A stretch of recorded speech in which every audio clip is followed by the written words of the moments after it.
한국은행 금융통화위원회가 올해 마지막 기준금리를 현재 2.5%로 동결했습니다.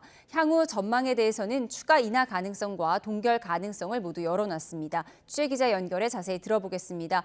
유한홍 기자, 예상했던 결론인데요. 그럼 금리 인하 시기는 내년으로 넘어가게 된 거죠? 그렇습니다. 오늘 한국은행 금융통화위원회 회의에서 이창용 총재를 제외한 6명의 금통위원 중 5명이 동결에 찬성했습니다. 올해 들어 모두 4번째 동결이었습니다. 이로써 금리 인하 기대는 내년 1월 15일 금통위 회의 때로 미뤄야 하게 됐습니다. 시장이 예상했던 대로 최근 1,470원대로 올라선 원달러 환율이 금리 인하에 발목을 잡았습니다. 현재 한미 간 기준금리 차이가 1.5%포인트인데 우리가 먼저 금리를 내릴 경우 미국으로 자금 이탈이 가속화해 환율 상승 압력이 커질 수 있기 때문입니다.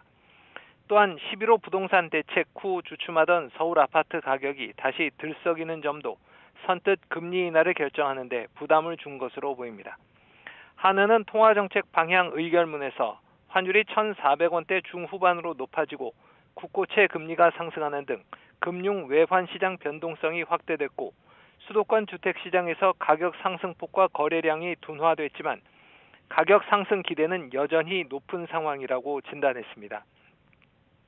이창용 한은 총재는 회의 후 열린 기자 간담회에서 당분간 기준금리를 추가 인하할 가능성과 동결을 이어갈 가능성을 모두 열어놓을 필요가 있다고 밝혔습니다.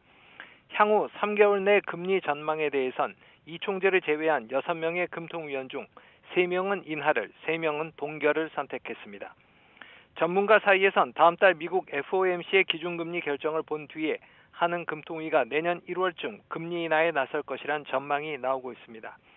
한은은 또 수정 경제 전망도 발표했는데 올해 성장률을 0.9%에서 1.0%로 내년 성장률은 1.6%에서 1.8%로 상향 조정했습니다.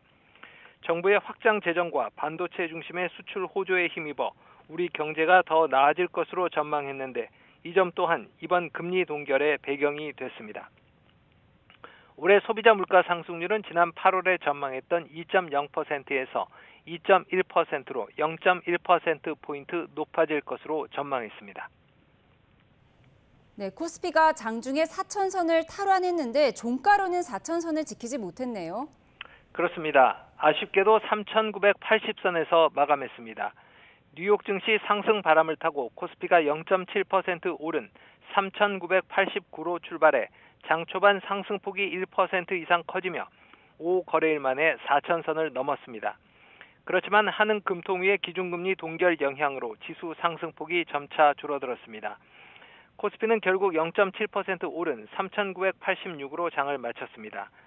사흘째 동반 순매수에 나선 기관과 외국인은 6천억 원 가까이 순매수를 했습니다.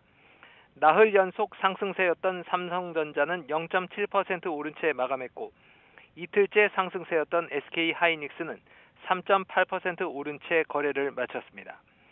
두나무와 네이버 파이낸셜 합병 의결로 어제 4% 이상 급등했던 네이버는 4.6% 급락했습니다.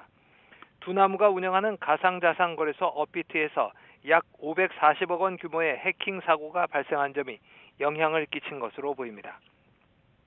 코스닥도 0.2% 오른 879로 출발해 0.7% 오른 880으로 마감했습니다. 코스닥 시장에선 개인 홀로 1,500억 원 순매수를 했습니다. 환율은 1,460원대 중후반에서 오르내렸습니다. 서울 외환 시장에서 원달러 환율은 1,468.5원으로 출발해 오후 3시 반 기준으로 1,464.9원을 기록했습니다. 어제와 비교했을 땐 0.7원밖에 내리지 않았습니다.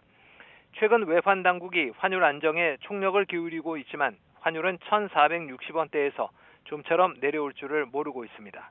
지금까지 YTN 유환홍입니다.